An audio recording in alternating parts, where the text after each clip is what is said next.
नमस्कार, मी डॉक्टर कविता राणे. लक्षवेधीमध्ये आपल्या सर्वांचं स्वागत. 17 सप्टेंबरची रात्र होती. 17 सप्टेंबर 2025. पुण्यामध्ये गर्दीनं ओसंडून वाहणाऱ्या आणि ट्रॅफिकनं प्रचंड हैराण झालेल्या रस्त्यांवर वाहनं आपापला मार्ग शोधत होती. कोथरूडच्या परिसरामध्ये 2 वाहनं एकमेकांपाठोपाठ चालत होती. मागच्या गाडीनं हॉर्न दिला, पण पुढच्या गाडीनं मार्ग मोकळा करून दिला नाही. ट्रॅफिकच्या भाषेत सांगायचं तर साईड दिली नाही. बस एवढंच कारण. या कारणावरून वाद झाला आणि मग तो थेट गोळीबारापर्यंत पोहोचला. गोळीबार झाला, एक जण गंभीर जखमी झाला आणि मग गोळीबार करणारे पळून गेले. बातमी ऐकणाऱ्या प्रत्येकाला धक्का बसला, कारण साधा रस्त्यावरचा वाद गोळीबारापर्यंत जातो हे अविश्वसनीय होतं. थोडीशी चौकशी झाली आणि मग पुढच्या 15 दिवसांमध्ये या प्रकरणाला असं काही वळण लागलं की पुण्यातल्या रस्त्यावरच्या साईड न दिल्याचं हे प्रकरण थेट महाराष्ट्राच्या गृहराज्यमंत्र्यांच्या राजीनाम्याच्या मागणीपर्यंत येऊन पोहोचलं. गाडीला साईड दिली नाही हा बहाणा सांगत गोळीबार करणारा मनुष्य होता पुण्यामधला नामचीन गुंड निलेश घायवळ. निलेश घायवळनं गोळीबार केला म्हणजे हे प्रकरण टोळीयुद्धाचं होतं आणि वाहतुकीच्या नियमांचं नव्हतं हे पुणे पोलिसांना लगेच कळलं आणि म्हणून मग पोलीस त्याला अटक करायला गेले. तर पोलीस येईपर्यंत घायवळ गायब, पार देशाबाहेर पोहोचला. पण घायवळचा पासपोर्ट जप्त कसा केला नव्हता असा प्रश्न पुढे आला. मग पासपोर्ट जप्त केला नव्हता कारण त्यानं पासपोर्ट चुकीच्या पत्त्यावर आणि खोट्या नावावर मिळवला होता. आता इतके गुन्हे करणाऱ्या घायवळची हिम्मत इतकी की त्यानं आपल्या भावाच्या नावावर बंदुकीचा परवानाही मागितला होता पोलिसांकडे. पुणे पोलिसांनी तो नाकारला. मग हे गुंड महाशय पोलिसांच्या विरोधात अपिलात गेले आणि मग गृहराज्यमंत्र्यांनी घायवळच्या भावाला बंदुकीचा परवाना द्या असा आदेश पारित केला. गेली 25 वर्ष हा निलेश घायवळ पुण्यामध्ये वाटेल ते गुन्हे करतो, आपली टोळी चालवतो, मकोका लागलेला असताना बिनधास्त फिरतो. पण हे सगळं कशाच्या जोरावर? हे सगळं सर्वपक्षीय राजकीय पाठिंब्याच्या जोरावर. कारण घायवळला कुणाचा पाठिंबा, घायवळ कुणाच्या जवळचा हे सांगण्याची जणू स्पर्धाच गेले 2-3 दिवस महाराष्ट्रातल्या सत्ताधारी आणि विरोधी पक्षाच्या नेत्यांमध्ये लागली. एका गुंडाच्या नावानं राज्यामध्ये इतका राजकीय तमाशा रंगावा इतकी आपली पातळी खाली गेली आहे का? हा आजचा कळीचा मुद्दा आहे. या मुद्द्यावर चर्चा करणार आहोत. पण या घायवळच्या कारनाम्यांची माहिती सांगणारा हा रिपोर्ट पहिला बघूयात. हे प्रकरण काय आहे पहिलं समजून घेऊयात. निलेश घायवळ पुण्याच्या गुन्हेगारी जगतातलं हे कुपरिचित नाव. खंडणीपासून खुनापर्यंत कोणताही गुन्हा घ्या, या गुंडाच्या नावावर तो दाखल नसेल तर नवल. पण गुंड जितका मोठा तितका त्याला मिळणारा राजकीय वरदहस्तही मोठा. हे जणू महाराष्ट्रातलं आता समीकरण झाले आणि निलेश घायवळ त्याला अपवाद नाहीये. 18 सप्टेंबरला निलेश घायवळच्या गँगनं कोथरूडमध्ये गोळीबार केला. त्यानंतर पोलीस घायवळपर्यंत पोहोचण्या अगोदर घायवळ पुण्यातूनच नाही तर देशातूनच गायब झाला. लंडन मार्गे म्हणे स्वित्झर्लंडला जाऊन बसला आणि मग इकडे महाराष्ट्रात रान पेटलं. हा सचिन बन्सीलाल घायवळ हा निलेश घायवळचा सक्का भाऊ आहे. याच्यावर खुनाचा प्रयत्न, खंडणी असे गुन्हे होते. हे सगळं लिहून पोलिसांनी त्याचा शस्त्र परवाना नाकारला आणि पोलिसांनी जी बाजू मांडली त्या पोलिसांनी मांडलेल्या बाजूमध्ये हे सगळं आलेलं आहे. निलेश घायवळ हा पुण्यातला कुख्यात गुंड आहे. पुणे शहर आणि पुणे जिल्ह्यासह महाराष्ट्रात त्याच्यावर जवळपास 25 गुन्हे दाखल आहेत आणि तरीही निलेश घायवळच्या भावाकडे बंदुकीचा परवाना होता.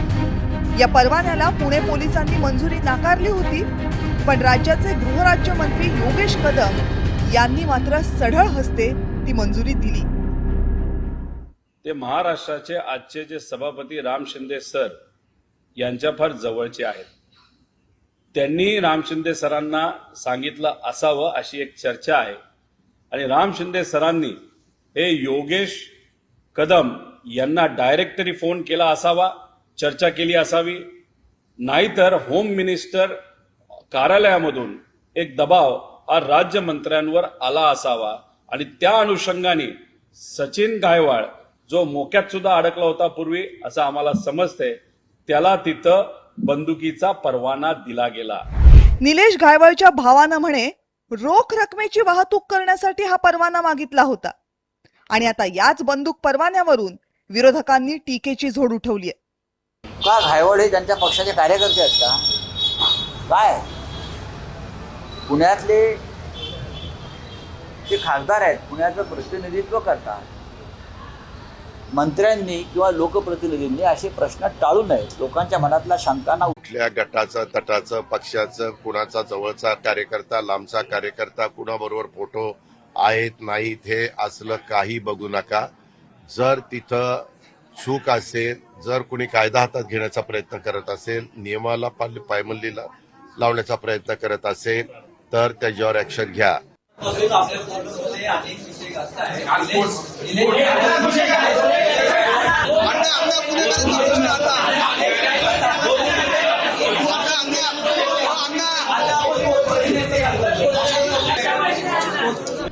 निलेश घायवळ सारखे गुंड कुणा एका पक्षाचे नसतात. त्यामुळं घायवळला पोचलं म्हणून सत्ताधाऱ्यांवर तोफ डागणाऱ्या विरोधकांनीही कधी काळी घायवळला जवळ केलेलं असतंच.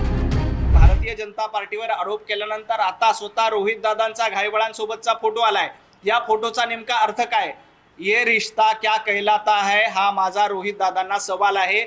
रोहित दादांनी सकाळी पत्रकार परिषद घेऊन भारतीय जनता पार्टीवर आरोप केले. आता या फोटोबद्दल रोहित पवारांनी समोर येऊन खुलासा केला पाहिजे. इकडे हा सगळा राजकीय गोंधळ सुरू असताना घायवळच्या वकिलांनी मात्र भलताच रागाळवलाय. रिट पिटिशनद्वारे ही रोड रेजचा प्रकार आहे. रस्त्यावरती अचानक झालेल्या भांडणातनं एका गटाने दुसऱ्या गटावरती गोळीबार केलेला आहे आणि त्या गोळीबारामध्ये तो व्यक्ती जखमी झाला अशी केस आहे. पुणे पोलिसांकडनं सुद्धा पहिल्या दिवशी जी काय बातमी देण्यात आलेली होती त्यांचं म्हणणं असंच होतं की याच्यामध्ये कुठल्याही गँग रायव्हलरीचा संबंध येत नाही. ही रस्त्यावरती अचानक झालेली भांडणांचा प्रकार आहे आणि त्याच्यामुळे ह्याच्यामध्ये कुठल्या गँगचं नाव नाही. परंतु मीडियाकडनं येणारं जे वारंवार जे प्रेशर येत गेलं त्यामुळे कदाचित त्यांनी निलेश घायवळला याच्यात घेतलंय का, याचं नाव टाकलेलं आहे का हे तपासून पाहावं यासाठी ही रिट पिटिशन आम्ही उच्च न्यायालयामध्ये केलेली आहे. निलेश घायवळच्या म्हणण्याप्रमाणे मारेकरी आणि निलेश घायवळ जे ॲक्च्युअल आत्ता तथाकथित मारेकरी आहेत पकडले गेलेले त्या लोकांची आणि निलेश घायवळची कुठल्याही प्रकारे ओळख नाही, त्यांची गाठभेट नाही, ते एकमेकांना कधी फोनवर सुद्धा बोललेले नाहीत. असं असताना त्याचं नाव या प्रकरणात गोवणं ही गोष्ट त्यांनी कोर्टामध्ये मेहरबान कोर्टामध्ये चॅलेंज केलेली आहे. अपेक्षा आहेच ना त्यांना, कारण तिकडे कायमस्वरूपी तिकडे वास्तव्य करणं शक्य नाहीये. त्यांना येणं आहेच, त्यांना भारतात यावंच लागणार आहे, त्यात काही वादच नाही. दारूच्या नशेत पोर्शे कार चालवणारा एक अल्पवयीन मुलगा दोघांचा जीव घेतो. जेलमध्ये बंद असलेला ड्रग्ज तस्कर सरकारी हॉस्पिटलमध्ये भरती होऊन ड्रग्जचा व्यापार करतो. गुंड्यासाठी छळ होऊन मृत्युमुखी पडलेल्या विवाहितेचं मूल एक गुंड आपल्या ताब्यात ठेवतो. गँगवॉर होतात, भर रस्त्यात खून पडतात. पुण्यामधल्या गुन्हेगारीच्या या घटना थांबत नाहीयेत. महाराष्ट्रातल्या पोलिसांपासून ते राजकीय नेत्यांपर्यंत सगळेच जण जर घायवळसारख्या गुंडांना जवळ करत असतील तर मग या घटना थांबण्याची अपेक्षा तरी कशी करावी? ब्युरो रिपोर्ट, जय महाराष्ट्र. आणि या सगळ्या संदर्भात पुणे पोलीस आयुक्तांनी काय प्रतिक्रिया दिली आहे ती बघूया. मुख्य आरोपी, त्याचे टोलीचे इतर सदस्य ज्यांच्यावर गुन्हा दाखल झालेले आहे त्यांचे शोधण्याची युद्धपातळीवर मोहीम सुरू आहे. जे या टोलीला प्रत्यक्ष अप्रत्यक्ष मदत करत आहे, जसे त्यांचे गाडी ते वापरत असलेले गाडी काही दुसऱ्याचे नावावर, अशा प्रकारचे जे प्रत्यक्ष अप्रत्यक्ष या टोलीचे कंटिन्यूड क्रिमिनल अनलॉफुल ऍक्टिव्हिटीला सहकार्य करणारे सगळ्यांना शोधून काढत आहे आणि जरी ते दुसऱ्या जिल्ह्यात असतील तरी पण त्यांच्या विरुद्ध कारवाई करण्यात येईल आणि पूर्ण टोलीचे फाउंडेशन उद्ध्वस्त करण्यात येईल या भूमिकेने पोलीस दल काम करत आहे. आणि राज्याचे मुख्यमंत्री देवेंद्र फडणवीस यांना आज जेव्हा घायवळ प्रकरणाबाबत प्रश्न करण्यात आला त्यावेळेस कोणताही बंदुकीचा परवाना निलेश घायवळला किंवा त्याच्या भावाला देण्यात आला नाही असं मुख्यमंत्र्यांनी सांगितलं. एक सुनावणी त्या संदर्भात गृहराज्यमंत्र्यांनी घेतली होती, पण हा परवाना दिलाच गेला नाही. पोलीस आयुक्तांनी त्या ठिकाणी वसुली होता, परंतु परवाना दिला गेलेला नाही. तांत्रिकदृष्ट्या परवान्याला परवानगी दिली गेलेली असली तरी सुद्धा परवाना दिला गेला नव्हता असं मुख्यमंत्र्यांचं म्हणणं आहे. या सगळ्या संदर्भात बोलण्यासाठी माझ्यासोबत आहेत भाजपचे प्रवक्ते गणेश खणकर. गणेशजी नमस्कार.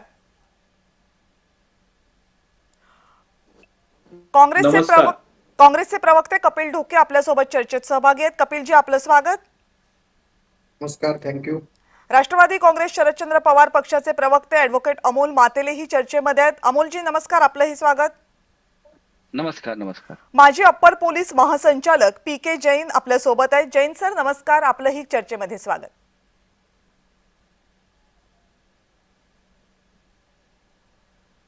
जैन सर माझा आवाज येतोय आपल्यापर्यंत? नमस्कार. नमस्कार कविताजी, थँक्यू व्हेरी मच. आणि राजकीय विश्लेषक प्रवीण पुरो आत्ता आपल्यासोबत आहेत. पुरो सर आपलंही स्वागत. जैन सर, पहिला प्रश्न मला तुम्हाला विचारावा लागेल की निलेश घायवळ आणि बाकी सगळ्या प्रक्रिया आपण बाजूला ठेवूयात. हा विषय का महत्वाचा झालाय? कारण या विषयामध्ये थेट गृहराज्यमंत्र्यांच्या राजीनाम्याची मागणी होते. ती मागणी सुद्धा राजकीय मागणी म्हणून बाजूला ठेवूयात. पण एखाद्या गुंडाच्या नावावर जवळपास 25 गुन्हे नोंद असतात. तो गुंड त्याच्या भावाच्या नावानं बंदुकीसाठी परवाना मागतो, पोलीस तो नाकारतात, मग तो अपिलात जातो आणि गृहराज्यमंत्री तो देतात. त्याच्यानंतर मुख्यमंत्री सांगतात की त्याचा काही परवाना दिला गेलेला नाहीये, फक्त परवाना देण्यासाठीची परवानगी दिली गेली होती. या सगळ्यामध्ये लूपहोल्स कुठे आहेत? कविताजी नमस्कार. आपण या कार्यक्रमामध्ये मला बोलवलं याबद्दल मी आपला आभारी आहे. आणि पहिल्यांदा संधी दिली नंबर 1 क्रमांकावर, त्यासाठी सुद्धा आभारी आहे. कारण की माझा नंबर येईपर्यंत बाकी सर्व लोक बोलून मोकळे होतात. याच्यामध्ये मला असं वाटते की लज्जेची प्रकाष्ठा झालेली आहे.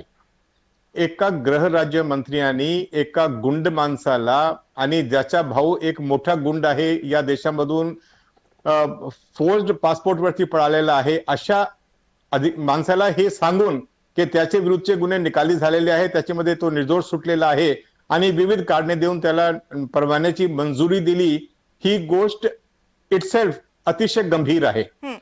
आणि पुण्यामध्ये कोयता गँग वॉर, मुंबईच्या नंतर पुण्यामध्ये गँग वॉर पसरलेली आहे, ही गोष्ट सर्वांना विदित आहे.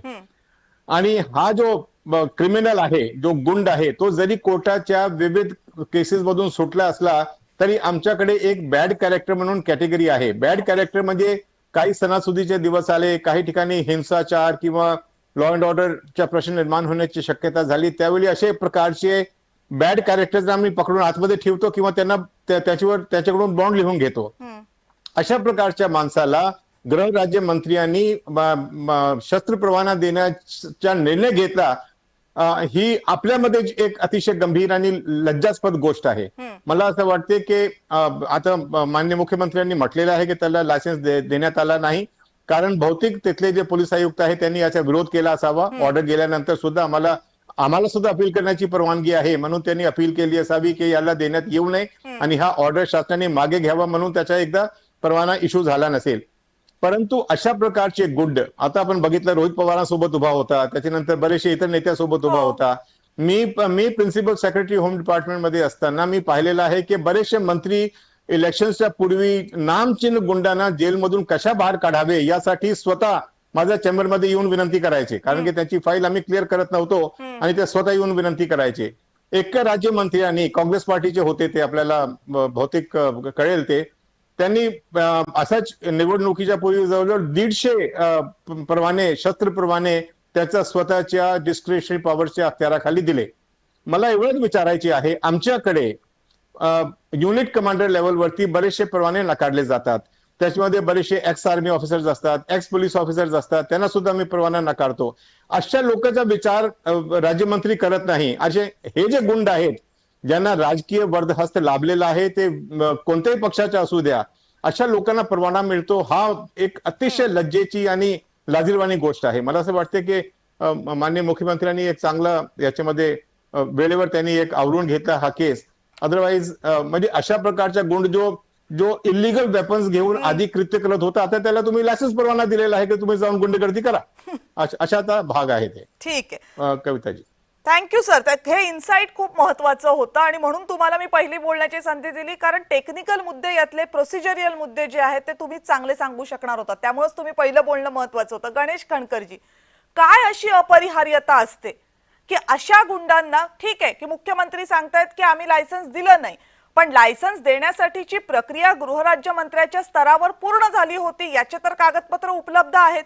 त्यामुळे लायसन्स दिलं नाही ही टेक्निकल बाब असू शकते, पण लायसन्स द्यायला गृहराज्यमंत्र्यांचा नकार नव्हता हे वास्तव आहे. अशी काय अपरिहार्यता आहे की असल्या गुंडांना बंदुकांचं लायसन्स देण्यासाठी गृहराज्यमंत्री होकार देतात? कविताजी, मला असं वाटतं की या संदर्भातले आरोप आज सुरुवात सकाळी झाली आहे.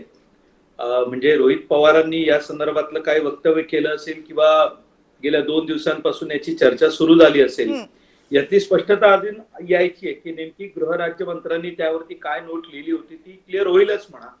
या संदर्भामध्ये एक बाब मात्र मला असं वाटतं की मुख्यमंत्र्यांनी जी स्पष्ट केलेली आहे, एक तर या बाबतीत कुठलीही दयामाया किंवा कुठलाही सॉफ्ट कॉर्नर या महाराष्ट्रामध्ये कुठल्याही या अशा प्रवृत्तीच्या व्यक्तीला दिला जाणार नाही, हे आज त्यांनी स्पष्ट केलं ज्यावेळी त्यांना माध्यमांनी प्रश्न विचारला. दुसरी बाब, त्यांनी हेही स्पष्ट केलं की त्याला काही या संदर्भातले जे पुढचे जे पाऊल असतं ती काही त्याला परवाना देण्याचा जो विषय असतो तो काय आम्ही दिलेला नाही. परंतु एवढं मात्र नक्की सांगतो की यातली नेमकी आयुक्तांनी या संदर्भामध्ये जर का नकार कळविला होता तर नेमकी त्यानंतरची काय नोट होती किंवा त्यावरती काय रेफरन्सेस आलेले होते हे लवकरच जाहीर होईल. म्हणजे आज तुम्ही जो मला प्रश्न विचारताय की योगेश कदम यांच्यावर काय मजबुरी होती, तर मी एका वाक्यात स्पष्ट म्हणतो, जैन साहेब जसे आता या ठिकाणी म्हणाले, म्हणजे आज त्यांच्या लेवलचा माणूस या चर्चेमध्ये येतो हे या चर्चेचं फलित आहे. आणि मी आपलंही अभिनंदन करतो की योग्य व्यक्तींना आपण चर्चेत बोलवल्यामुळे या चर्चेची उंची वाढलेली आहे. अनेक टेक्निकल गोष्टी आज या ठिकाणी स्पष्ट होतील. राजकीय पक्ष आपली भूमिका मांडत असताना नेमका कायदा आणि सुव्यवस्थेमध्ये काय लूपहोल्स असतात किंवा काय अडचणी येतात हे आपल्याला कळलं, म्हणजे त्यांच्या एका वाक्यातनच कळलं. मी तो काही त्या विषयात मी फार आता जाणार नाही कारण तो आजचा विषय नाहीये, परंतु थोडा वेळ द्यावा लागेल. नेमकं काय घडलेलं होतं, काय त्यावरती नोट होती, कारण त्याला शेवटी असं की आपण काही परवाना तर दिलेला नाही, पण नेमकं याच्यामध्ये काय घडलं होतं हे कळायला थोडासा वेळ कविताजी आपल्याला द्यावा लागेल. बरं, फक्त आता मी तुम्हाला माझ्याकडे जी कागदपत्र उपलब्ध आहेत, समाज माध्यमांवर जी कागदपत्र उपलब्ध आहेत, कारण एरवी भाजपकडे विरोधकांच्या बाबतीत किंवा स्वतःच्या पक्षाच्या बाबतीत सुद्धा कुठलीही कागदपत्र सहज उपलब्ध असतात. आता भाजपकडे गृह खातं असताना सुद्धा तुम्ही असं म्हणताय की तुमच्याकडे कागदपत्र अजून उपलब्ध झालेली नाहीयेत. याच्याबद्दल मला आश्चर्य वाटते, कारण हे काय आजचं प्रकरण नाहीये, आठवडाभर माध्यमांमध्ये गाजते. गृहराज्यमंत्र्यांनी आदेश देताना असं म्हटलंय की अपिलार्थीचा अपील अर्ज मंजूर करण्यात येतोय. पोलीस आयुक्त पुणे शहर दिनांक 20 जानेवारी 2025चा आदेश रद्द करण्यात येतोय. हा आदेश काय होता? हा आदेश हा होता की निलेश घायवळच्या भावाला बंदुकीचा परवाना देण्यात येऊ नये असा पोलिसांचा आदेश होता, पुणे पोलिसांचा, ज्याला हे अपील करण्यात आलं होतं. आणि तिसरा आदेश आहे, पोलीस आयुक्त पुणे शहर यांनी अपिलार्थी यांना विहित कार्यपद्धती अवलंबून शस्त्र परवाना देण्याबाबत पुढची आवश्यक कार्यवाही करावी. आता ज्या मुद्द्यामुळे सध्या योगेश कदम यांची सुटका होते तो मुद्दा इतकाच आहे की जिथं पोलिसांनी पुढची आवश्यक कार्यवाही करावी असं सांगितलं होतं ती पोलिसांनी केलेली नाही. त्याच्यासाठी मला वाटते 6 महिन्यांचा कालावधी, जैन सर बरोबर आहे ना, 6 महिन्यांचा कालावधी असतो ना त्यांच्याकडे? नाही, कालावधी काय नाही, ते एकदा शासनाची ऑर्डर आले की त्यांना लगेच द्यावा लागतो, पण त्यांनी बहुतेक ऑब्जेक्शन घेतला असावा पुन्हा एकदा असं वाटतंय. बर, त्यामुळे मला थोडंसं गणेश खणकरजी, एरवी तुम्ही कागदपत्रांसह बसता पण आज तुम्ही मला सांगताय की आमच्याकडे कागदपत्र नाही, याचं मला जरा आश्चर्य वाटते. अमोल मातेलेजी बोला, तुम्ही मगापासून खूण करताय बोलायचंय म्हणून. याच्यामध्ये 2 गोष्टी आहेत. जेव्हा एखादा नामचीर गुंड त्याच्यावरती महाराष्ट्र राज्यामध्ये विविध ठिकाणी 25 गुन्हे दाखल असताना तो जेव्हा शस्त्र परवाना मागतो, पोलीस त्याला नाकारतात आणि पोलिसांनी नाकारल्यानंतर तो अपिलामध्ये जातो, याचा अर्थ असा आहे की माझी ओळख खूप आहे, मी तुमच्या नाकावटीतून परवाना आणणार. आणि तुम्ही सांगितलेलं आहे की गृह राज्यमंत्र्यांनी त्या ठिकाणी आदेश पारित केलेले आहेत, यांना परवाना द्यावा. आणि पुणे आयुक्तांचा त्यांनी जे आदेश दिले होते की त्यांना देता येणार नाही, त्यांचे आदेश खारिज केलेले आहेत. म्हणजे आत्ताच मुख्यमंत्र्यांनी सांगितलं की त्यांना परवाना दिला नाही, त्यांनी घेतला नाही, म्हणजे हे सारवासारव करण्याचं प्रकरण आहे. पहिली गोष्ट, 17 सप्टेंबरला ही घटना घडल्यानंतर त्वरित त्या ठिकाणी संबंधित जे आरोपी होते, ज्यांनी कट रचला, रस्त्यावरती गोळीबार केला, त्यांना पोलिसांनी तातडीने कारवाई करायला पाहिजे होती. कारवाई का झाली नाही? तो पुणे जिल्ह्यामधून इतर देशामधून पळून जातो, इतर देशामध्ये पळून जातो, तरी सरकार काय करतंय? म्हणजे एकतर माझा पोलीस बांधवांना संपूर्ण विश्वास आहे, महाराष्ट्रातले पोलीस कर्तबगार आहे, पण त्यांच्या कामामध्ये कोणतरी अडथळा निर्माण करतात, त्यांच्यावर दबाव आहे, त्यांच्यावर कोणाचे तरी आदेश येतात आणि म्हणून हा तपास थोडा ढिला पडतो आणि मग हे नामचित आरोपी अशा पद्धतीने हे काम करतात. तर पोलिसांनी त्वरित त्या ठिकाणी कारवाई केली असती तर इतर गुंडांना देखील अशा प्रकारे बसू शकतो. म्हणजे एक प्रकारे सत्ताधारी पक्षातील मंत्री म्हणा, आमदार म्हणा, अशा लोकांना पाठीशी घालण्याचं काम करतात आणि अशा प्रवृत्ती ठेचण्याच्या ऐवजी वाढवण्याचं काम करतात. पुणे जिल्ह्यामध्ये अनेक वर्षापासून तिथे कोयता गँग आहे. का बरं त्या कोयता गँगचा पायबंद झाला नाही? लहान लहान मुलं 13, 14, 15 वर्षाची मुलं, 18 वर्षाची मुलं कोयता घेऊन हातात फिरतात. ही कोणती संस्कृती आहे? पुणे शहराचं नाव हे शिक्षणाचं माहेरघर आहे, पण ह्या शिक्षणाच्या माहेरघरामध्ये हे शिक्षण दिलं जातं आणि राज्याचे पोलीस किंवा राज्याचे गृहमंत्री याच्यावर काहीच काढत नाही. म्हणजे आपण जर अनेक शहरामध्ये पाहिलं असेल, महाराष्ट्रामध्ये पुणे शहर असेल, संभाजीनगर असेल, नागपूर असेल, नाशिक असेल, मुंबई शहर आणि मुंबई शहराच्या आजूबाजू म्हणजे MMR रिजन, या सर्व ठिकाणी अशा पद्धतीने गुंडांची फार मजुरी वाढलेली आहे. विनाकारण शस्त्र परवाने द्यायची काय गरज सांगा बरं? ज्यांच्यावरती 25, 30 गुन्हे असताना, मोका सारख्या गुन्ह्याच्या अंतर्गत त्यांच्यावरती कारवाई झालेली असताना अशा संबंधित गुन्हेगारांच्या भावांना तुम्ही परवाना कोणत्या आदेशाने देताय? एकतर यांच्याकडे आर्थिक व्यवहार झाले असतील, आर्थिक व्यवहारीमधून हे सगळ्या घटना घडलेल्या आहेत आणि त्याच्यामुळे खनकर साहेब ठाम काही उत्तर देऊ शकत नाही आणि मुख्यमंत्री देखील राज्याचे गृह राज्यमंत्र्यांना वाचवण्याचा प्रयत्न करतात. पण प्रश्न असा आहे की ते काय विरोधकांना पण फार वर्ज्य आहेत असे नाही आहेत ना. जानेवारीमध्ये बंदुकीच्या परवान्याचं मंजूर झालं होतं, तोपर्यंत त्याने 17 सप्टेंबरला गोळीबार करून मग तो देशाच्या बाहेर पळून गेला. नंतर सगळ्यांना आठवण पडली की त्याला बंदुकीचा परवाना, त्याचा राजकीय उपयोग होता म्हणून ते आलं बाहेर. त्याचा राजकीय उपयोग नसता तर त्या परवान्याकडे कोणी बघितलं सुद्धा नसतं. हे वास्तव लक्षात ठेवायला पाहिजे. सगळेच नेते घायवळ बरोबर दिसत आहेत पुण्यामधले, त्यात तुमच्या पक्षाचा सुद्धा अपवाद नाहीये. येते त्या मुद्द्याकडे. प्रवीण पुरोजी, काय या राजकीय नेत्यांची इतकी अपरिहार्यता असते की बॅड कॅरेक्टर म्हणून ज्यांची नावं पोलीस काळ्या यादीमध्ये टाकतात त्यांना गोरं करायची इतकी हौस असते नेत्यांना, मंत्र्यांना? नाही, आपल्या महाराष्ट्राचं दुर्दैव आहे कविताजी की आपण पाहतो एवढं सगळं प्रकरण घडत असताना एकमेकाला वाचवण्याचा प्रयत्न इथं सुरू झालेला दिसतोय. म्हणजे मुख्यमंत्र्यांनी आज खुलासा केला की त्यांना शस्त्र परवाना दिला नाही ना, म्हणजे खूप असा मोठा गुन्हा घडलाय असं त्यांना वाटत नाहीये. कारण काल तुम्हाला माहिती असेल की गृहराज्यमंत्री योगेशजींचे वडील रामदास कदम माजी मंत्री यांनी काल एक पत्रकार परिषद घेतली आणि त्याच्यामध्ये त्यांनी असं स्पष्ट सांगितलं की विधानसभेतल्या एका ज्येष्ठ अशा पदाधिकाऱ्यांनी राज्यमंत्र्यांवरती दबाव आणला आणि त्या दबावाच्या नंतरच या सचिनला शस्त्र परवाना देण्याच्या संदर्भात जे काही त्यांनी लेखी आदेश दिले ते त्याच्यामुळे दिले गेले असं रामदास कदम यांनी स्वतः सांगितलं. आणि त्याच्या संदर्भात त्यांनी सांगितलं की मी स्वतः पत्र लिहिणार आहे मुख्यमंत्र्यांना आणि मुख्यमंत्र्यांनी सांगणार आहे की पक्षांतर्गत ह्या बाबी ज्या कशा घडतात त्या संदर्भात आपण लक्ष दिलं पाहिजे. त्याच्यामुळे सरकार म्हणजे युतीचं सरकार जे आहे त्याची बदनामी होते. हे सगळं पाहिल्यानंतर असं एक लक्षात येतं की काल रोहित पवारांनी राम शिंदेचं नाव घेतलं, जे विधान परिषदेचे सभापती आहेत. त्यांच्याबरोबर त्यांच्या इलेक्शनमध्ये, वेगवेगळ्या इलेक्शनमध्ये सचिन हा त्यांच्या पाया पडतो असं काही चित्रफिती काल दिसल्या. पण हे सगळं पाहिल्यानंतर राम शिंदेला वाचवण्याचा कोणतरी प्रयत्न करताय का किंवा योगेश कदमांना वाचवण्याचा कोणीतरी प्रयत्न करताय का असं स्पष्ट दिसू लागलंय. कारण हे जे खुलासे व्हायला लागले सत्ताधारी पक्षांकडून, हे खुलासे म्हणजे आता जैन साहेबांनी सांगितली सगळी लज्जा आहे. महाराष्ट्राची लाज ही रस्त्यावर आणण्याचा हा सगळा प्रकार आहे. असं करणं म्हणजे खरं म्हणजे हे राजकारणाला, युती सरकारच्या राजकारणाला, जे आपण सुचिरभूत राजकारण भाजपचं आता आपण म्हणत होतो त्या भारतीय जनता पक्षाच्या सुचिरभूत राजकारणाला डाग लागण्यासारखा हा सगळा प्रकार आहे. हे सत्ताधाऱ्यांनी करणं योग्य नाहीये. आणि ज्या सचिनच्या संदर्भात हे सगळं घडतंय, या सचिनच्या विरोधामध्ये ही अनेक असंख्य गुन्हे हे पुण्यामध्ये नोंदले गेलेले आहेत. आणि जैन साहेबांनी सांगितलं की हिस्ट्रेशन आहे ते. हे हिस्ट्रेशन असताना त्यांची नोंद पोलीस ठाण्यामध्ये, पोलीस आयुक्तालयामध्ये असते की ज्यांना अशा पद्धतीने परवाने देणे अपेक्षित नाही, ते नसतानाही जेव्हा परवाने दिले जातात गृहराज्यमंत्र्यांकडून किंवा त्यांना शिफारस केली जाते, त्यावेळेला याच्या पाठीमागे निश्चितच कोणतरी आहे आणि त्यांची नावं त्यांचेच नातेवाईक घेतात. त्यावेळेला हे खूप अतिशय साधं प्रकरण वाटत नाही, खूप गंभीर प्रकरण आहे. याची दखल खरं म्हणजे मुख्यमंत्र्यांनी पुन्हा एकदा घेतली पाहिजे, त्याची चौकशी केली पाहिजे.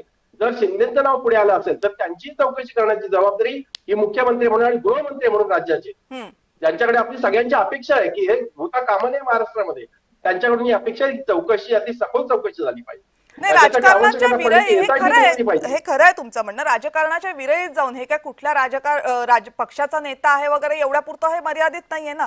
हा थेट राज्याच्या सुरक्षेशी प्रश्न आहे आणि जर अशा प्रकारे परवाने दिले जात असतील तर मग तो इतर लोकांच्या जीविताला धोका निर्माण करणारा मुद्दा आहे. त्यामुळे सुद्धा याच्याकडे बघितलं पाहिजे.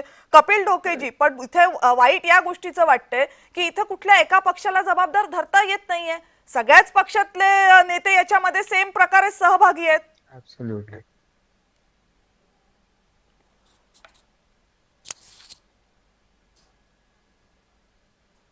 कपिलजी, माझा प्रश्न पोहोचला का आपल्यापर्यंत?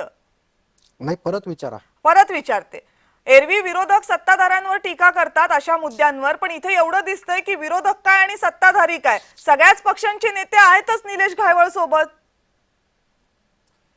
नाही, मुळात गुंडांचा बंदोबस्त करणं, एखादा गुंड जर राज्याचं धोरण खराब करत असेल किंवा राज्याची प्रतिमा खराब करत असेल आणि पोलिसांपेक्षा सुद्धा मी मोठा आहे असं दाखवत असेल तर त्या सरकारची ती जबाबदारी असते किंवा त्यांचं प्रशासन, त्यांचं पोलिसांना त्यांची तेवढी मोकळीक असायला पाहिजे की त्यांनी त्या गुंडांचा बंदोबस्त केला पाहिजे.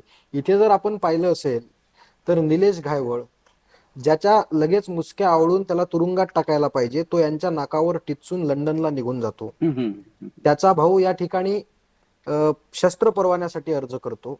तो अर्ज पोलीस नामंजूर करतात. म्हणजे खरं तर पोलिसांना किती महत्व यांच्या काळामध्ये आहे हे सुद्धा या ठिकाणी मला प्रामुख्याने प्रश्न पडतो.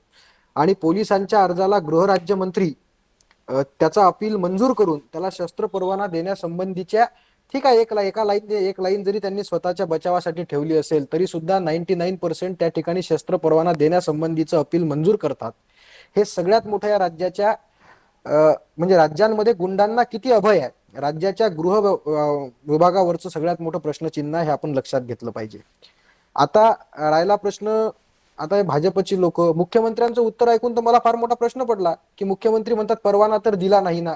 अहो, एखादा गुंड पोलिसांच्या नाकावर टिचून तुमच्याकडे अपील करून परवानगी मागण्याची हिंमत करतो कसा? कारण मग हे सरकार गुंडांच्या पाठीशी उभं राहणारं सरकार आहे.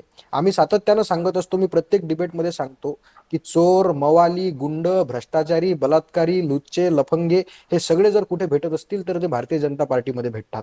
आपण जर या निलेश इतके लाड कशासाठी आहेत? निलेश घायवळ काय सरकारचा जावई आहे का? पुणे पोलिसांची इच्छा आहे त्याच्यावर कारवाई झाली पाहिजे. पुणे पोलीस सांगतात की त्याला शस्त्र परवाना देऊ नका, तरी सुद्धा सरकारपर्यंत पोहोचण्याची त्याची हिंमत होते कशी? अजूनही हा मोठा प्रश्न आहे ना याच्यावर. आणि उलट सत्ताधारी पक्षातले लोक पोलीस प्रशासनावर दबाव आणतात, त्याला मदत करायसाठी सांगतात, निघून जातात. आम्हाला अभिमान आहे आमच्या सरकारच्या काळात आम्ही पोलिसांना पूर्णपणे मोकळीक दिली होती. तुम्ही जर पाहिलं असेल तर काँग्रेसच्या तत्कालीन सरकारच्या काळात, चुकीचं आहे सर, ठीक आहे सर, कोणी मोकळीक देत नाही पोलिसांना. आणि दुसरी गोष्ट अशी आहे की आपण म्हणताय की आपण, आपले जे एक मंत्री होते, मी आपल्याला सांगितलं 150 परवाने दिले त्यांनी एका इलेक्शनच्या पूर्वी. मी कशाला म्हणजे चुकीची गोष्ट, आपण एकामेकावरती टीका करणं अतिशय सोपं आहे. एकामेकावरती टीका करणं अतिशय सोपं आहे. पण माझं असं म्हणणं आहे की आपल्या शासनामध्ये सुद्धा अशा प्रकारचे परवाने दिले गेले आणि आतापर्यंत दिले जातात, ही अतिशय लज्जरवाणी गोष्ट आहे असं माझं म्हणणं आहे. म्हणजे एका गुंडाला आपण अभय देता, एका गुंडाने ज्यांनी लोकांना मारला, जो दहशतवादी टोळीचा सदस्य आहे, ज्यांनी खंडणी वसूल केली लोकांकडून, MCOC त्याच्यावर लागलेला आहे, अशा माणसाला कन्सिडर कशा करताय आपण? आणि अपील करणं त्याचा अधिकार आहे. आपण हे म्हणताय की त्यांनी अपील केली कशी? अरे बाबा, अपील करणं प्रत्येक नागरिकाचा अधिकार आहे. त्याचा अर्ज कुठेतरी नामंजूर झाला, तो वरती गेला, त्याला अधिकार आहे. पण वरून सुद्धा नकार दिला पाहिजे होता.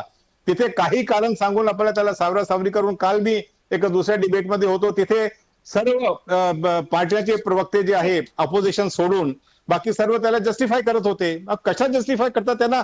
म्हणजे नॅशनल चॅनलवरती बसून त्यांना अशा प्रकारचे कृत्याला जस्टिफाय करताना त्यांना अजिबात लाज वाटत नाही. मला याच्या आश्चर्य वाटते. जैन सर, तुमचा मुद्दा मला कळतोय आणि तुमची तळमळही कळते त्याच्याबद्दल. फक्त कपिल डोकेंचं म्हणणं असं होतं त्याच्यामध्ये की एखाद्या गुंडाचा परवाना जेव्हा पोलिसांनी नाकारला जातो तेव्हा त्या गुंडाची इतकी हिंमत होऊ शकते की तो वरती अपिलामध्ये जाऊ शकतो, गृहराज्यमंत्र्यांकडे जाऊ शकतो. कागदाच्या नियमांनुसार हे बरोबर आहे की तो त्याचा अधिकार आहे, पण आपल्या नावावर एवढे गुन्हे असताना, आपल्या नावावर मकोका असताना, आपल्याला जेव्हा आपण एकतर बंदुकीचा परवाना मागतो, बरं तो पोलीस देत नाही म्हणून आपण म्हणतो गृहराज्य. म्हणजे ही टोकाची त्याची हिंमत असली पाहिजे ना, म्हणजे त्याला खात्री असली पाहिजे की आपल्या डोक्यावर नीट वरद असतंय, त्याशिवाय काय ही माणसं जातील का? इकडे साध्या चोरीमध्ये सापडलेला माणूस पोलीस कसा खाली टेबलाखाली बसवून ठेवतात ते आपण बघतो, आणि मग हे 25-25 गुन्हे ज्यांच्या नावावर आहेत ते अपील करायला जातात थेट गृहराज्यमंत्र्यांपर्यंत. आणि कपिल ढोकेजी, जैन सरांचा हा मुद्दा बाकी आपण मान्य केला पाहिजे की हे काय कुठल्या एका पक्षाचं नाहीये, सरकार कुठल्याही पक्षाचं असू देत ते होतंयच. मी बोलू, माझं पूर्ण करू? Yes please. जैन सर, मी आपली तळमळ समजू शकतो, पण माझा पक्ष म्हणून मी इथे माझ्या पक्षाची भूमिका मांडण्यासाठी आणि सरकार कसं गुंडांना अभय देते हे मांडण्यासाठी या ठिकाणी प्रामुख्याने बसलेलो आहे. आमच्या काळामध्ये, आमच्या सरकारच्या काळामध्ये, म्हणजे अरुण गवळीचं प्रकरण असेल किंवा अब्दुल करीमचं तेलगी घोटाळ्यातलं प्रकरण असेल, या प्रकरणांमध्ये त्यांच्यावर कारवाई करण्याचं काम तिथल्या पोलिसांना पूर्णपणे मोकळीक देऊन हे केलं होतं. पण आपण जर यांच्या काळामध्ये पाहिलं असेल तर महाराष्ट्रामध्ये जे काही गुन्हेगारीचं प्रमाण वाढते आहे, आता आमचे सहकारी अमोल मातेले यांनी कोयता गँगचं उदाहरण या ठिकाणी सांगितलं, कस काय हिंमत होते, पोलिसांना पूर्णपणे मोकळीक आहे की नाही. आणि ठीक आहे, एखादं प्रकरण असेल, एखादा दुसरा कोणीतरी असेल, ज्या पद्धतीने आता कविताजी तुम्ही या ठिकाणी वर्णन केलं की इतके प्रचंड गुन्हे अंगावर असताना, इतका हा मोठा गुन्हेगार असताना हा कस काय पोलिसांच्या नाकावर टिचून जाऊ शकतो, आणि त्यावर सुद्धा सरकारमधले मंत्री भूमिका घेत नाहीत, सरकारमधले मुख्यमंत्री भूमिका घेत नाहीत. गृहमंत्र्यांचं जर आपण आज माध्यमांवरचं उत्तर ऐकलं तर ते मोघम आहे. इतके सगळे लाड कशासाठी? यावरून सिद्ध होते की हे सरकार फक्त आणि फक्त गुंडांना पाठीशी घालते. हे सरकार गुंडगिरी, भ्रष्टाचार वाढवणाऱ्यांच्या पाठीशी सातत्यानं असते. हा आमचा या ठिकाणी प्रामुख्यानं आरोप आहे. ठीक आहे, तुमच्या या प्रश्नाला आपण खणकरांकडे जाऊयात, पण त्या अगोदर जैन सर मला एक सांगा, याच्यामध्ये परवाना देणं हा जरी मोठा विषय असला तरी पण याहीपेक्षा मला एक मोठा मुद्दा दिसतोय, तो म्हणजे निलेश घायवळला मिळालेल्या पासपोर्टचा. म्हणजे आत्ता जी माहिती समोर येते, याची काही व्हेरिफिकेशन माझ्याकडे आत्ता नाहीये, कारण माध्यमांमध्येच या बातम्या आलेल्या आहेत की निलेश घायवळनं पासपोर्ट मिळवताना स्वतःचं नाव बदललं, त्यांनी पत्ता अहिल्यानगर मधला दिला, तो पत्ता व्हेरीफाय झाला नव्हता पोलिसांकडून, आणि तरी निलेश घायवळला जर पासपोर्ट मिळत असेल तर प्रश्न फक्त एका बंदुकीच्या लायसन्स पुरता मर्यादित राहत नाही, हा देशाच्या सुरक्षेपर्यंत जाऊन पोहोचतोय. अगदी कवितेत आपला म्हणणं एकदम बरोबर आहे. याच्यामध्ये शासकीय यंत्रणा, त्याच्यानंतर त्याला जो मिळालेला पोलीस जो पॉलिटिकल बरदास्त आहे, त्या या सर्वमुळे अशा प्रकारचे कामे शक्य होतात. आणि हे काही फक्त पोलिसांच्या, कारण की पोस्टाने जातो पासपोर्ट जो आहे तो पोस्टावर तो माणूस सापडला पाहिजे, त्या पत्त्यावर पोलिसांनी व्हेरिफिकेशन करताना त्याचा पत्ता पाहायला पाहिजे.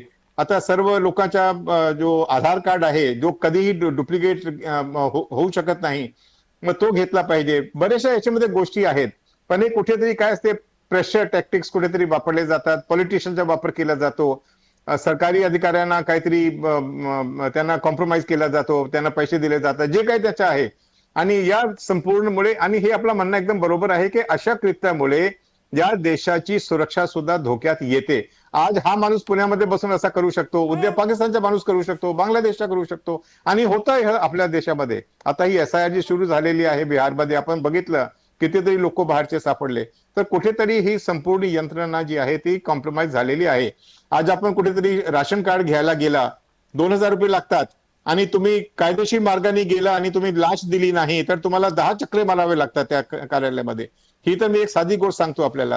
ही आपली या देशाचा जो मॉरल जो ह्रास झालेला आहे, आपला जो नैतिक ह्रास झाला आहे, मूल्यांचा ह्रास झालेला आहे, हा एक त्याची प्रकाष्ठा आहे. बर, गणेश खणकरजी, आता जो मुद्दा उपस्थित झालाय त्याच अनुषंगाने मी तुम्हाला विचारते की एकटा निलेश घायवळ हा काही मुद्दा नाहीये. निलेश घायवळला कसा पोलीस बंदुकीच्या परवान्यासाठी कशी काय गृहराज्यमंत्र्यांनी परवानगी दिली, हा मुद्दा एक वेळ आपण थोडासा बाजूला ठेवूयात. पण निलेश घायवळला पासपोर्ट मिळू शकतो इतक्या चुकीच्या माहितीसह, आणि तो परदेशात पळून जाऊ शकतो जेव्हा की तो एका महत्त्वाच्या गुन्ह्यासाठी पोलिसांना हवा असतो. असं जर होत असेल तर हे प्रकरण दिसतं तितकं सोपं नाहीये. एरवी इतक्या छोट्या छोट्या प्रकरणांमध्ये आपण चौकशी करतो, चौकशी समित्या स्थापन करतो. निलेश घायवळ हा बनावट पासपोर्ट मिळवू शकतो. निलेश घायवळ हा आपल्यासाठी इतके गुन्हे दाखल असताना गृहराज्यमंत्र्यांकडनं बंदुकीच्या परवान्यासाठी परमिशन मिळवू शकतो. तर मग या प्रकरणाची किमान चौकशी तर व्हायला हवी होती. का महाराष्ट्र सरकार, का गृह खातं या चौकशीसाठी पण आग्रही नाहीये? बघा, या प्रकरणामध्ये एकतर बाब स्पष्ट करू इच्छितो, जे आमच्यावर टीका करणं हा विरोधकांचा भाग आहे, पण मुख्यमंत्र्यांच्या एका वाक्याचा विपर्यास केला जातोय की परवानगी दिली नाही ना, असं ते अजिबात म्हणालेले नाहीत. त्यांनी स्पष्ट केलं की त्याला आम्ही परवाना दिलेला नाही ना, असं ते अजिबात म्हणालेले नाहीत. मुख्यमंत्री आणि त्यांच्याकडे गृहमंत्र्याचं कारभार आहे, ते या विषयाचा गंभीरपणे त्याची ते दखल घेतील.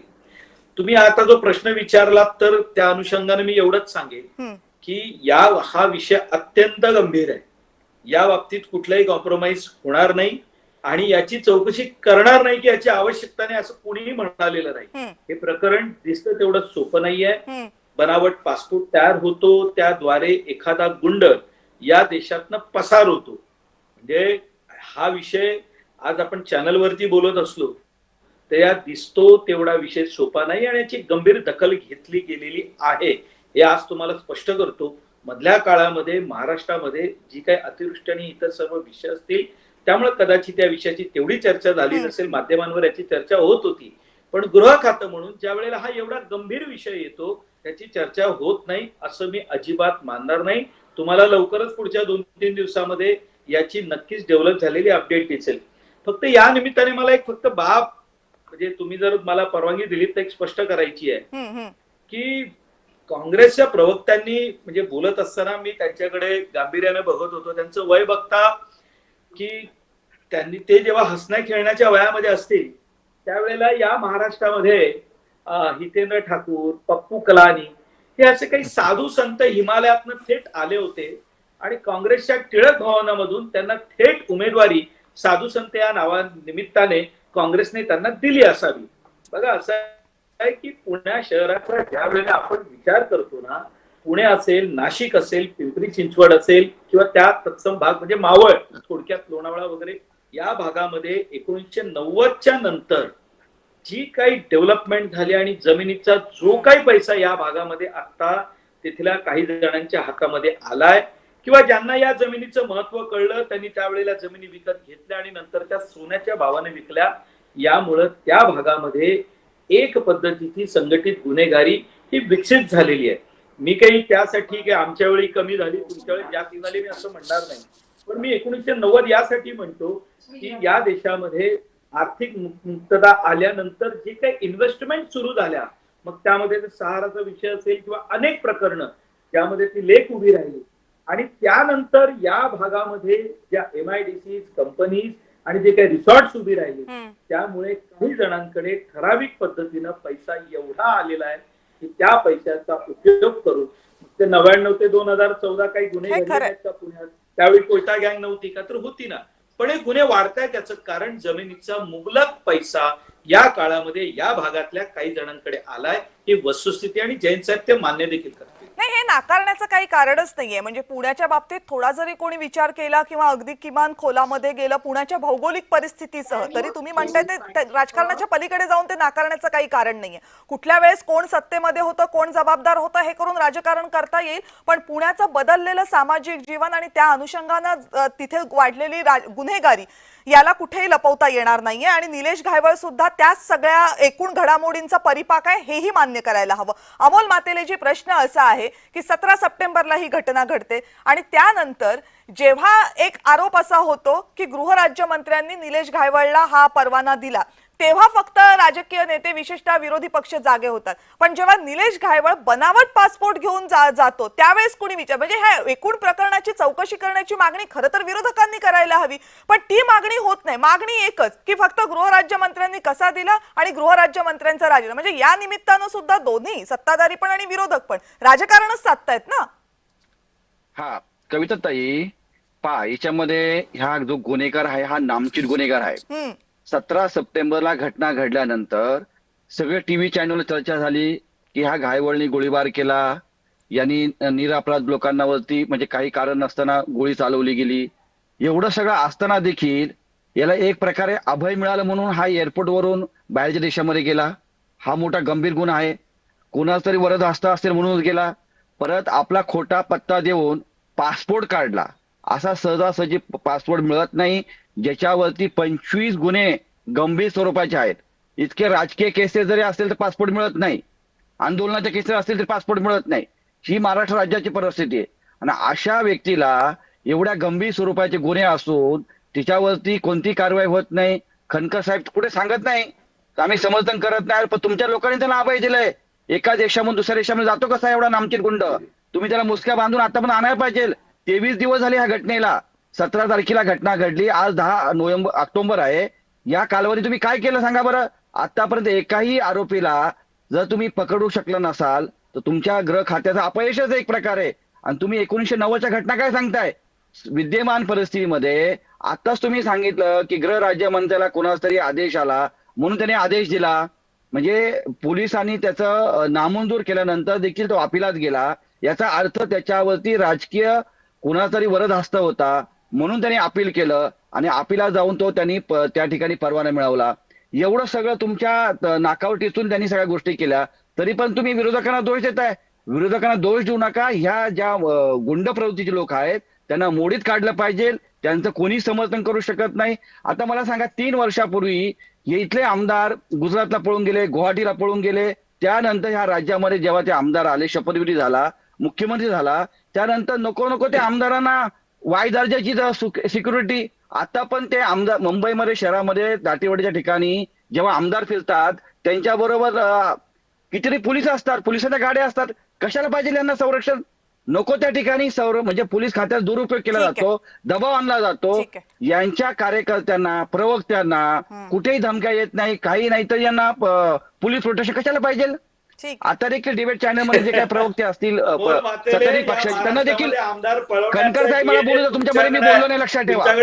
यांना कशाला पोलीस संरक्षण पाहिजे? पूर्णपणे पोलिसांवरती दबाव आणून यांची त्या ठिकाणी सत्ताधारी म्हणून म्हणजे महिलांचं संरक्षण केलं पाहिजे, तरुणांचं संरक्षण केलं पाहिजे. पण ह्या ठिकाणी गुन्हेगारी वाढवण्यासाठी एका बाजूला तुम्ही मोकळी देताय, एका बाजूला पोलिसांचे हात बांधले जातात आणि पोलिसांना तुम्ही नको त्या लोकांचे संरक्षण करायला लावताय, त्यांच्या घराच्या बागेत तुम्ही दौरा लावायला लावताय. म्हणजे ही खेदजनक बाब आहे महाराष्ट्रासाठी. म्हणून राज्याच्या मुख्यमंत्र्यावरती आमचा विश्वास आहे. मातेलेजी मुद्दा पोहोचला. प्रवीण पुरोजी, म्हणजे एवढे वर्ष आपण बघतोय, पत्रकारितेमधनं सुद्धा हे राजकारण बघतोय, इतका मोठा विषय येतो तेव्हा सुद्धा हे राजकारण थांबतच नाहीये. म्हणजे कुठून कुठे जायचं बे? देशाच्या, राज्याच्या सुरक्षेपर्यंत विषय येऊन पोहोचलाय. संकट कुठे जवळ येऊन पोहोचलं याची आपल्याला कल्पना येते. मात्र तरी एकमेकांवर फक्त आरोप प्रत्यारोपच करायचे. म्हणजे ही काय मिली भगत आहे का की मूळ मुद्द्याकडे जायचंच नाही, फक्त राजकारणच करायचं, आरोप प्रत्यारोपच करत बसायचे? आमचं म्हणणं ते सत्ताधारी पक्षांनी त्यांना पकडून दाखवावं, त्यांच्या मुसक्या बांधल्या पाहिजे त्यांनी. तसाच आहे निलेशला जेव्हा अमोल मातेलेजी तो निलेश घायवळ काय गेल्या 2 वर्षांमध्ये तयार झालेला गुंड नाहीये. 25 वर्ष तो गुंड आहे. त्याच्यावर जे गुन्हे दाखल झालेत ना ते 25 वर्षांमध्ये झालेले आहेत. त्याच्यामुळे मी कुठल्याच एका पक्षाला असं म्हणणार नाही की तुम्ही केलेत. सगळेच या पापामध्ये भागीदार आहेत. नका उगाच हे म्हणू, कारण ते सगळं काढत गेलो ना, त्याच्यावर पहिला गुन्हा कधी झाला, तो गजा मारण्याच्या गँगमध्ये कधी होता, गजा मारण्याच्या गँगमधनं तो बाजूला कधी झाला, तर त्याच्यामध्ये तुमची सरकार सुद्धा येणार आहेत. त्यामुळे आहेत, सगळे आहेत त्याच्यामध्ये. गुन्हे दाखल झाले मॅडम. प्रवीण पुरोजी बोला आता प्रवीण पुरोजींना बोलू देत. नाही, एक स्पष्ट दिसतंय की निलेशला जेव्हा पासपोर्ट इश्यू झाला, हा पासपोर्ट इश्यू होताना कविताची आपण सामान्यतः पासपोर्टसाठी आपण पासपोर्ट विभागामध्ये गेलो की त्याची पडताळणी केली जाते पोलिसांकडून. निलेशच्या संदर्भात ही पडताळणी निश्चितच झाली असेल. तिराईत माणूस तिथे उभा ठेवला गेला नव्हता. जर हे तेव्हा जर सगळ्यांना माहिती असेल, पोलिसांना माहिती असेल, राजकीय नेत्यांना माहिती असेल, आपण सांगताय त्याप्रमाणे त्याने तेव्हा ते ऑब्जेक्शन घ्यायलाच पाहिजे होतं. आता घेताय ते बरोबरच आहे, पण यापूर्वीही जर लायसन्स पासपोर्ट दिला गेला नसता तर तो लंडन मार्गे पलीकडे गेला नसता ना. अगदी स्वित्झर्लंड पर्यंत जाऊन पोहोचल्यानंतर आपण सगळे जागे होतो आणि त्याच्या नावावर तो गेल्यानंतर सचिनचं काम काय? तर सचिन एका बिल्डरला गाठतो आणि एका बिल्डिंग मधून 10 फ्लॅट, तर त्याच्यावरती शस्त्र उगारून 10 फ्लॅट ताब्यात घेतो. हा सगळा प्रकार जो आहे पुण्यामध्ये चालू आहे. आपण यापूर्वी बघतो तर नागपूर 1 नंबरला होतं या गुन्ह्यामध्ये. त्याच्यानंतर पुण्याचं नाव आलंय, ज्याला आपण अगदी शिक्षणाचं माहेरघर म्हणतो. तिथे जर अशी गुंडगिरी व्हायला लागली तर महाराष्ट्राचं काही खरं नाही. खरं आहे, गुन्हेगारीचं माहेरघर होत चाललंय पुणे, आणि त्याचा दोष फक्त पोलिसांवर दिला जातो, पण पोलिसांना एकट्यांना का आरोपीच्या कटघऱ्यात उभं करून काही उपयोग नाहीये. कपिलजी, खरं आहे. कपिलजींपर्यंत बहुतेक आवाज जात नाहीये. गणेशजी, बोला, तुमच्याकडे येतो एकदा मला परत एकदा विचारा. आलो बोला. तुमचं लक्ष नव्हतं बहुतेक मी विचारताना. नाही, विचारा, परत विचारा. मी बरं, बोला आता तुमचा मुद्दा. जी काही चर्चा ऐकली असेल त्याच्यावरचा मुद्दा बोला, कारण वेळ संपत आली.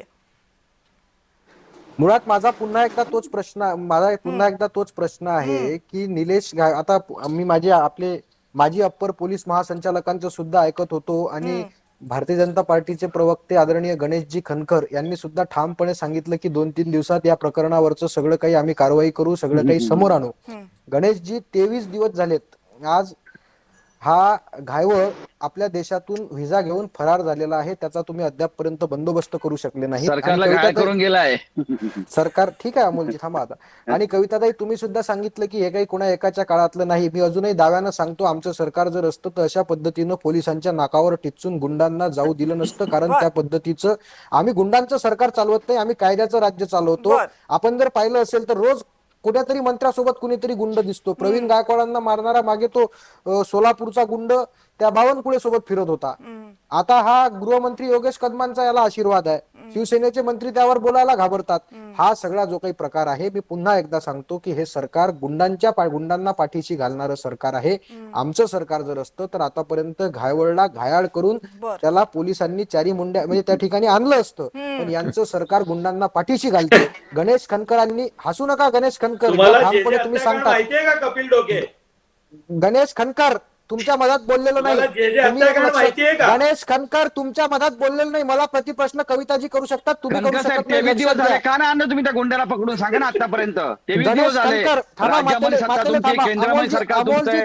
अमोलजी थांबा. गणेश खनकर, माझा तुम्हाला या चर्चेत गणेश खनकर ऐकायची हिंमत ठेवा. कविताताई यांनी सांगितल्याप्रमाणे जर 3 दिवसात, 4 दिवसात, 8 दिवसात सचिन गायवळला यांनी पकडून आणलं तर या चॅनलवर आपण चर्चेला बसू. आणि गणेश खनकरांना मी त्या ठिकाणी मान्य करल की तुमची पार्टी गुंडांची नाही, आणि जर तुम्ही 8 दिवसात नाही आणलं तर भाजप गुंडांची पार्टी आहे, मान्य करा. ठीक आहे कपिलजी, फक्त छोटीशी दुरुस्ती करते. सचिन गायवळला नाही, निलेश गायवळला आणायचंय. गणेशजी, शेवटचा मला प्रश्न तुम्हाला हा 1 मिनिट गणेशजी, शेवटचा प्रश्न आणि त्याचं उत्तर अगदी थोडक्यात द्याल. जर योगेश कदमांनी निलेश घायवळच्या भावासाठी बंदुकीचा परवाना द्यावा याच्यासाठी होकार दिला होता, तर महाराष्ट्राचे मुख्यमंत्री आणि उपमुख्यमंत्री एकनाथ शिंदे हे त्यांना का पाठीशी घालतात? का एकदाही महाराष्ट्र सरकार हे म्हणत नाही की जर गृहराज्यमंत्र्यांकडनं असं काही झालं असेल तर त्याची चौकशी करेल? का दोनही मंत्री हे सातत्यानं सांगतात की गृहराज्यमंत्र्यांचं काही चुकलेलं नाहीये म्हणून?